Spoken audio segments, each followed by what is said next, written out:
Hello everyone, कैसे हैं आप सभी। I hope you all are good. Welcome back to our YouTube channel GS स्टूडेंटो। आज के लेक्चर में हम क्लास 8 के चैप्टर फर्स्ट करेंगे, जियोग्राफी का रिसोर्स। ये बहुत छोटा सा और ब्यूटीफुल सा चैप्टर है और हम इसमें रिसोर्स क्या होता है उसकी डेफिनेशन देखेंगे, टाइप्स ऑफ रिसोर्स देखेंगे, सस्टेनेबल रिसोर्स देखेंगे और कंजर्वेशन ऑफ रिसोर्स देखेंगे। तो शुरू करें। अब रिसोर्स क्या होता है सिंपली देखेंगे हम, ठीक है, ज़्यादा कॉम्प्लिकेटेड नहीं बनाएंगे इसे। हर वो चीज़ जो हमें इन्वायरमेंट से मिल रही है और हमारी ज़रूरतों को पूरी कर रही है, हम उसे रिसोर्स कहेंगे। जैसे हवा हो गई, पानी हो गया, हमारी ज़रूरतों को पूरी हो रही है, हम उसे घर में भी यूज़ करते हैं, नहाने के लिए भी यूज़ करते हैं, कपड़े धोने के लिए भी यूज़ करते हैं और पानी पीने के लिए भी यूज़ करते हैं। हवा हो गई, सांस लेने के लिए यूज़ करते हैं, तो हम उसे रिसोर्स कह सकते हैं। ऑब्वियस है। अब देखते हैं कि कोई सब्सटेंस है, हम उसे रिसोर्स कब कहेंगे। अब गोल्ड है, वो पहले भी था, ऐसी बात नहीं है, पर आज उसे बहुत इंपॉर्टेंट रिसोर्स, इकोनॉमिकली वैल्यूएबल क्यों कहते हैं। क्या रीजन है जो किसी सब्सटेंस को हम रिसोर्स कह रहे हैं। तो देखें रीजंस क्या है। What makes a thing resource, utility और यूजेबिलिटी। यूटिलिटी कितनी है उस रिसोर्स की, उपयोगिता कितनी है। कोई रिसोर्स हो गया, उसे हम कितने अमाउंट में क्या एक्सट्रैक्ट कर सकते हैं, निकाल सकते हैं, और कितने अमाउंट में वो अवेलेबल है। यूजेबिलिटी क्या है उसकी, वो कितना यूजेबल है। गोल्ड का एग्जांपल लिया हमने, पहले गोल्ड था, आज भी गोल्ड है, बट पहले के मुकाबले आज ज़्यादा इंपॉर्टेंट है वो। क्यों? क्योंकि लोगों को उसकी वैल्यू समझ में आ रही है कि वो कितना वैल्यूएबल है, कितना इंपॉर्टेंट रिसोर्स है।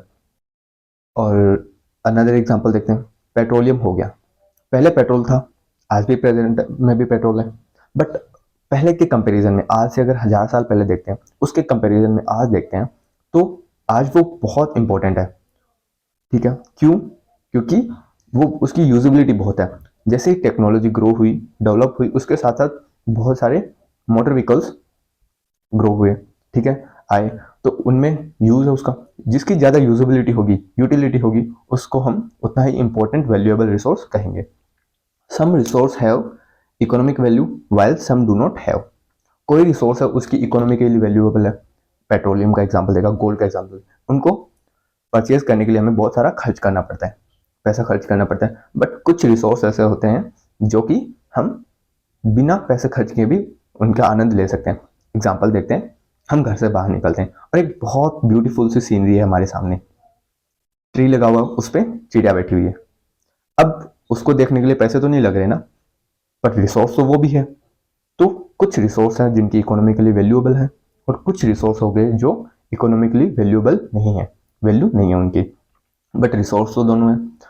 Resource can become economically valuable with time, और समय के साथ साथ रिसोर्स इकोनॉमिकली वैल्यूएबल बनते हैं।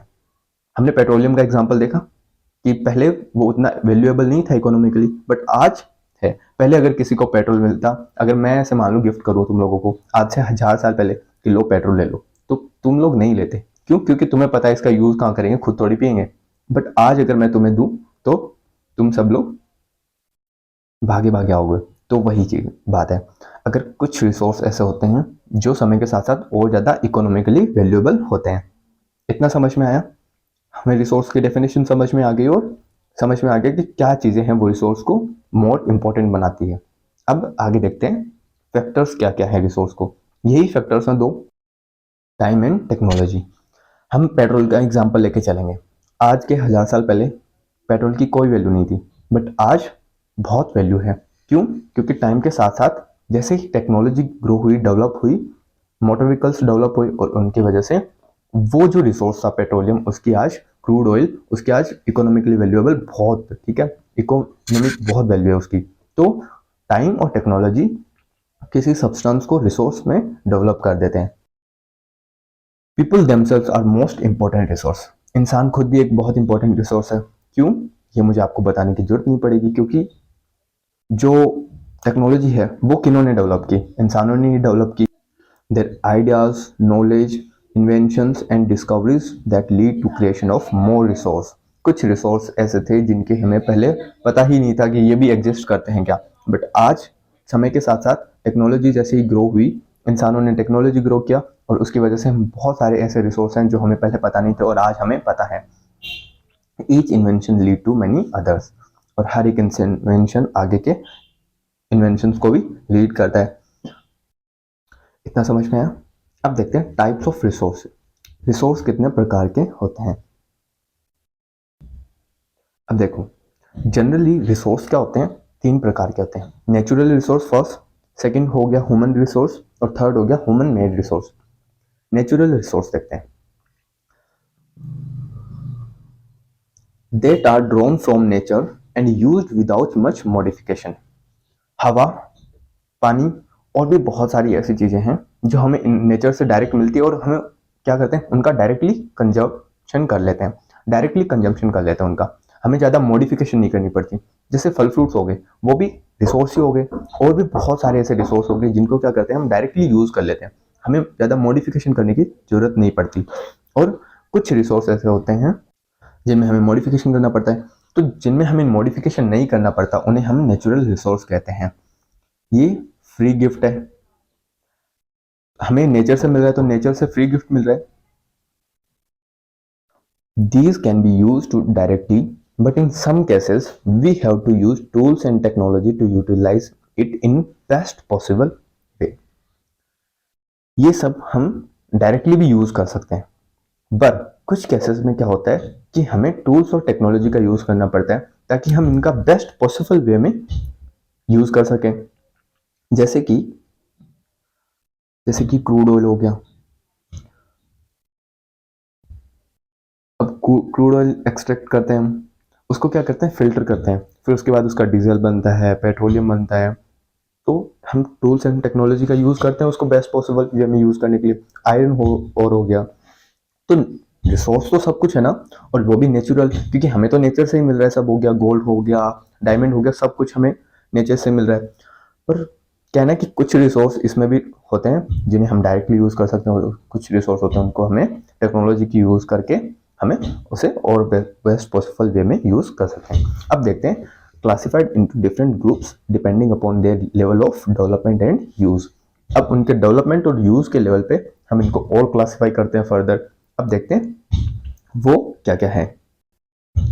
First, on the basis of their development, ठीक है, और यूज, उनके यूज पे। अब इसमें 2 होते हैं, एक्चुअल रिसोर्स और पोटेंशियल रिसोर्स। एक्चुअल रिसोर्स वो होते हैं जिनकी क्वांटिटी, कि कितने अमाउंट में ये प्रेजेंट है हमारे अर्थ पे, और हम उनको प्रेजेंट टाइम में यूज कर रहे होते हैं। एक्चुअल रिसोर्स समझ में। अब देखते हैं पोटेंशियल रिसोर्स। पोटेंशियल रिसोर्स वो होते हैं जिनकी क्वांटिटी हमें पता नहीं होती कि ये कितनी क्वांटिटी में प्रेजेंट है। सेकेंड थिंग, हम उन्हें प्रेजेंट में यूज भी नहीं कर रहे होते। क्यों? क्योंकि हमारे पास इतनी इनफ टेक्नोलॉजी नहीं है कि हम उन्हें प्रेजेंट में यूज कर सकें, उन्हें एक्सट्रैक्ट कर सकें। तो 2 समझ में आए, एक्चुअल रिसोर्स और पोटेंशियल रिसोर्स। ये टाइप है on the basis of their development and use. अब एक्चुअल का एग्जांपल देखते हैं एक्चुअल रिसोर्स का। डार्क सोइल इन डेक्कन प्लेट्यू। जो डेक्कन प्लेट्यू है साउथ इंडिया में, उस पर ब्लैक सॉइल मिलती है हमें, डार्क सॉइल।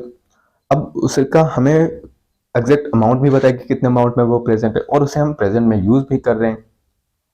अब पोटेंशियल का एग्जांपल देखते हैं, यूरेनियम फाउंड इन लद्दाख। अभी प्रेजेंट में लद्दाख में यूरेनियम पता लगा है हमें कि यूरेनियम वहां पे है, तो पर हमें पता नहीं कि वो कितने अमाउंट में है, और हमारे पास इतनी टेक्नोलॉजी भी नहीं है कि इतने एल्टीट्यूड पे हम यूरेनियम को एक्सट्रैक्ट करें। तो ये दोनों समझ में आए, एक्चुअल और पोटेंशियल। अब आगे देखते हैं। Second, based on origin. इसमें 2 होते हैं, एबायोटिक और बायोटिक। अब वो कैसे ओरिजिन कर रहे हैं। एबायोटिक होता है नॉन लिविंग, और बायोटिक होता है लिविंग, ठीक है। अब थर्ड देखते हैं, बेसिस ऑफ स्टॉक। वो कितने अमाउंट में प्रेजेंट है। पोटेंशियल तो है ही, ये पोटेंशियल थोड़ा सा डिफरेंस है, क्योंकि पोटेंशियल में हम सिर्फ ये देखते हैं कि हम प्रेजेंट में यूज कर रहे हैं या नहीं कर रहे, but on the basis of stock में ये होता है कि हम ये कितने लिमिटेड अमाउंट में, और उसके बाद ये अगर हम इसे खर्च करते हैं, इसे पूरा क्या करते हैं, डिप्लेनिश करते हैं, तो उसके बाद हमें ये वापस मिलता है या नहीं मिलता, ये होता है बेसिस ऑफ स्टॉक। अब इसमें 2 प्रकार के आते हैं, एक तो होता है रीन्यूएबल रिसोर्स, एक होता है नॉन रीन्यूएबल रिसोर्स। अब पहले देखते हैं renewable resource. Get renewed and replenished quickly. अगर वाटर है, हम वाटर को पियेंगे, ठीक है, और बहुत सारी पर्पसेस के लिए यूज़ करेंगे, तो वो प्रॉपरली क्या ना डिसिप्लिन नहीं होगा, डिस्प्लेनिश नहीं होगा। क्यों? क्योंकि वो फिल्टर होके वापस हमारे इन्वायरमेंट में प्रेजेंट हो जाएगा।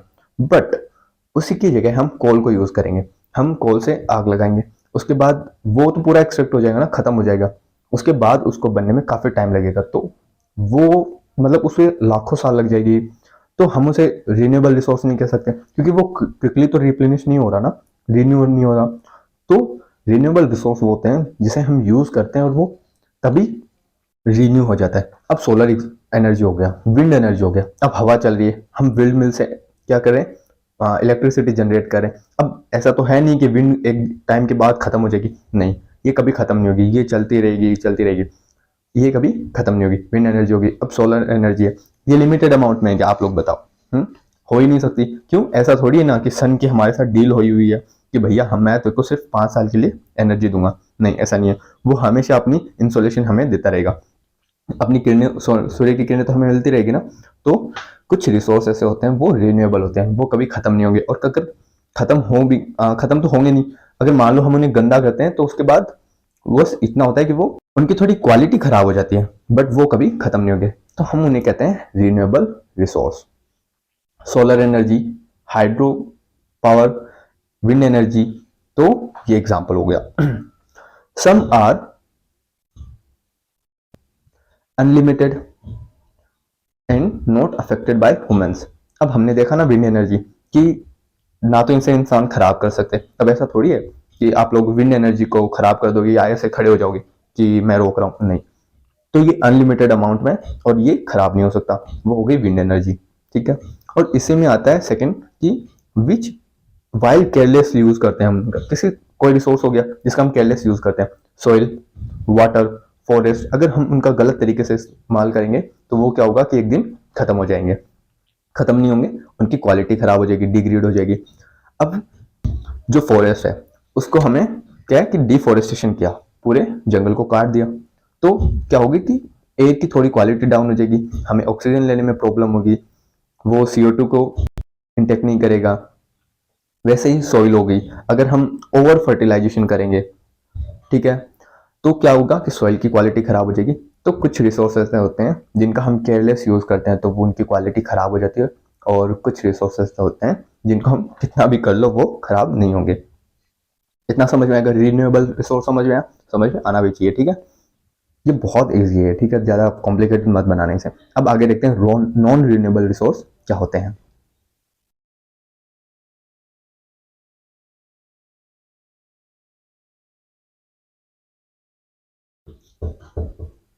नॉन रिन्यूएबल रिसोर्स क्या होते हैं? लिमिटेड अमाउंट में होंगे। एग्जाम्पल, कोल, पेट्रोलियम, हमने देखा ना, पेट्रोलियम हो गया, कोल हो गया, ये एक लिमिटेड अमाउंट में, एक टाइम के बाद वो उनका जो एग्जिस्टेंस ही खत्म हो जाएगा। तो ये होते हैं non renewable resource. Once stock exhausted may take thousands of year to renew और रिप्लेनिश, इनको वापस आने में हजारों साल लग जाएगी। तो कुछ रिसोर्स होते हैं जो रिन्यूएबल होते हैं और कुछ होते हैं नॉन रिन्यूएबल, समझ में आया? अब देखते हैं आगे, on the basis of distribution. अब हमने देख लिया कि on the basis of development and uses, on the basis of origin, और on the basis of stock, तीन समझ में आए। और अब देखते हैं fourth, on the basis of distribution, कि कहां पे कितने कितने अमाउंट में प्रेजेंट है। एक होता है यूबिक्विटस और एक होता है लोकलाइज्ड। अब ये तो लोकलाइज्ड तो डेफिनेशन सॉरी नाम से ही पता लग रहा है हमें कि ये एक पर्टिकुलर लोकेशन पे हमें पता लगेगा, ठीक है।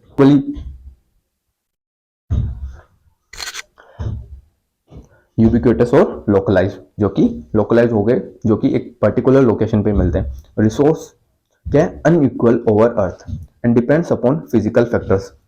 अब जैसे कि हमने देखा कि यूबिक्विटस हो गए जो वो हर जगह पे मिलते हैं, और लोकलाइज हो गए जो पर्टिकुलर लोकेशन पे मिलते हैं। अब जो लोकलाइज्ड है वो सिर्फ उन्हीं लोकेशन पे क्यों मिलते हैं? इसका एक फैक्टर नहीं है, इसके लिए बहुत सारे फैक्टर्स हैं।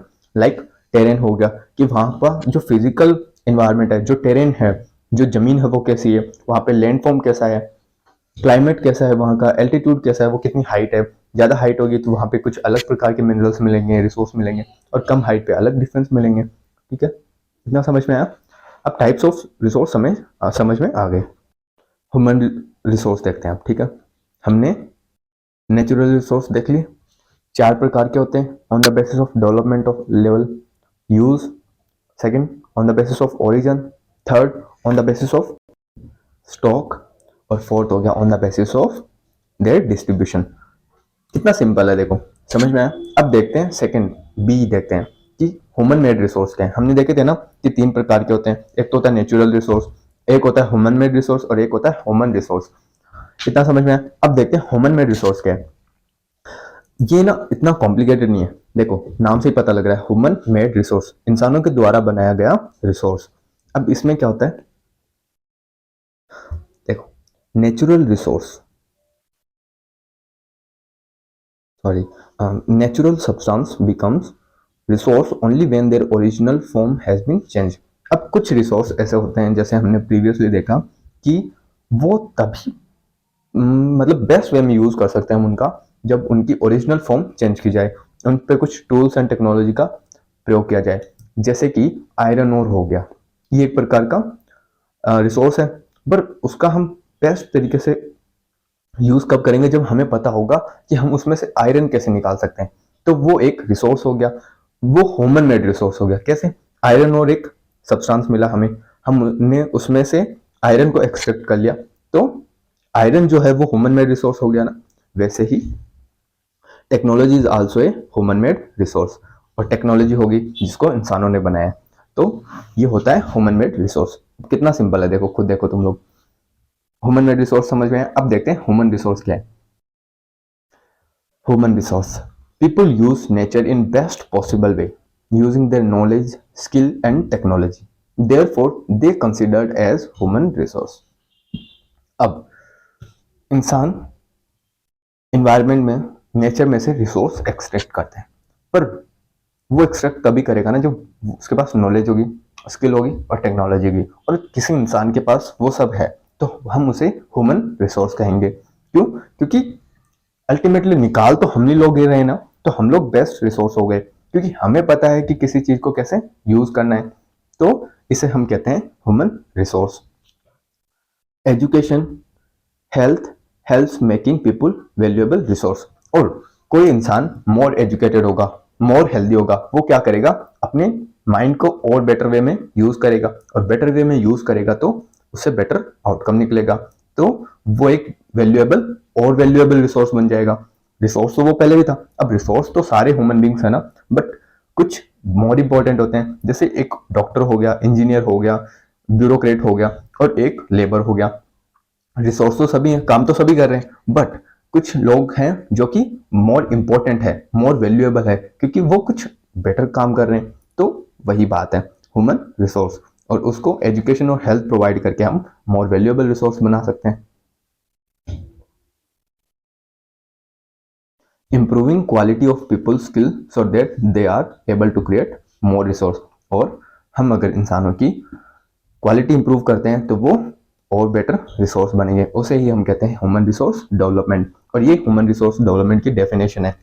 अगर आपको क्वेश्चन पूछा जाता है कि ह्यूमन रिसोर्स डेवलपमेंट क्या है, तो आप बताना कि अगर हम इंसानों की क्वालिटी इंप्रूव करते हैं, उनकी स्किल्स इंप्रूव करते हैं, तो वो और बेटर रिसोर्स बनते हैं। आया समझ में। अब देखो हमने टाइप्स ऑफ रिसोर्स देख लिया, कितना सिंपल है, समझ में आया ना। Natural resource, human made resource और ह्यूमन रिसोर्स। हमने नेचुरल रिसोर्स में देखे on the basis of distribution, on the basis of stock, on the basis of origin, on the basis of their development and use. ठीक है, अब देखते हैं sustainable resource क्या होता है।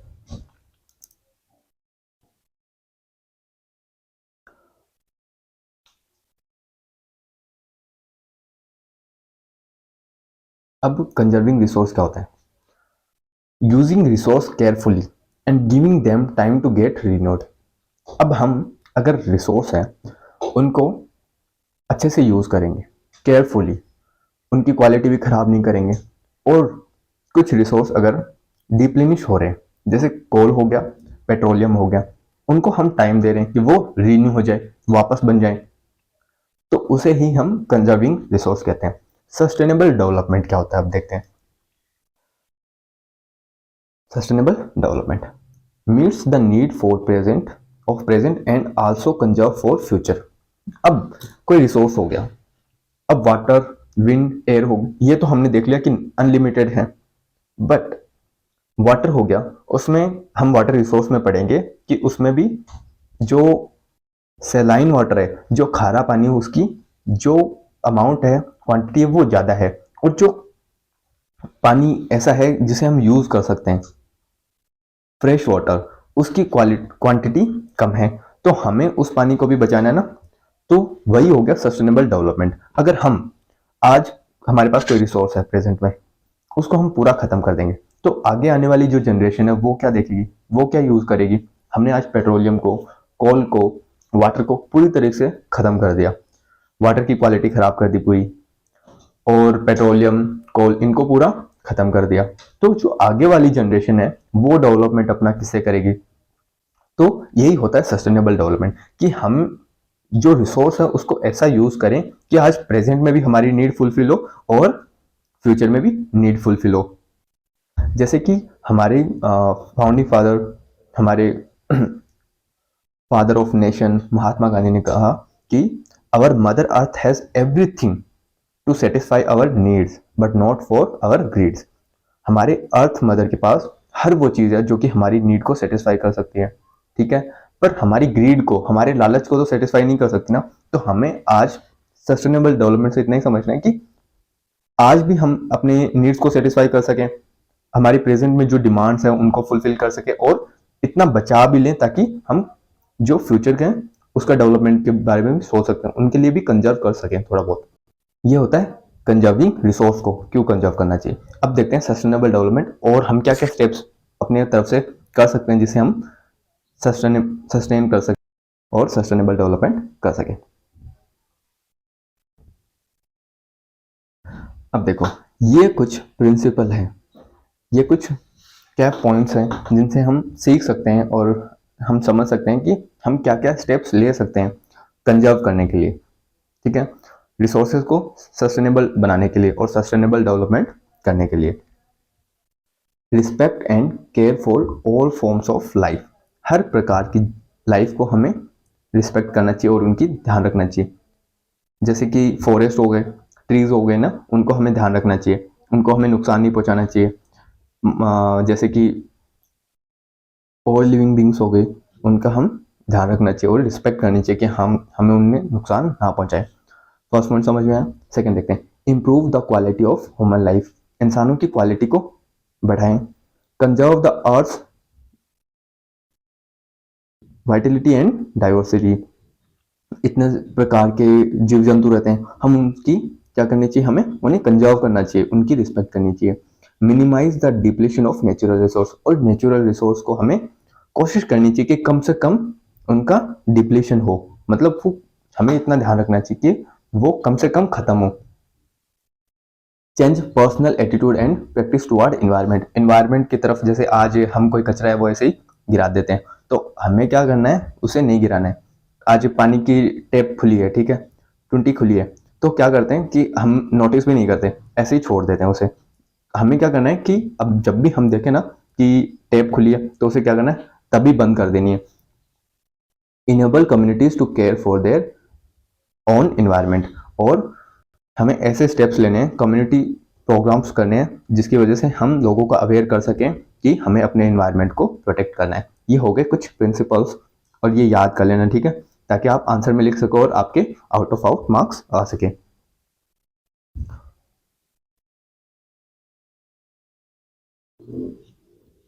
It's our duty to ensure that, है ना, और ये हमारी ड्यूटी है इंश्योर करना कि all use of renewable resource are sustainable, जितना भी अब रिन्यूएबल रिसोर्स है उसको हम यूज करें तो वो सस्टेनेबल वे में करें। The diversity of life on earth is conserve, और जो डाइवर्सिटी है, जो बहुत प्रकार के जो प्लांट्स हो गए, उनको हमें कंजर्व करना है। The damage to the natural environment system is minimize, और हमें अपने इन्वायरमेंट को बिल्कुल भी डैमेज नहीं करना। हमें बिल्कुल भी कचरा नहीं फैलाना।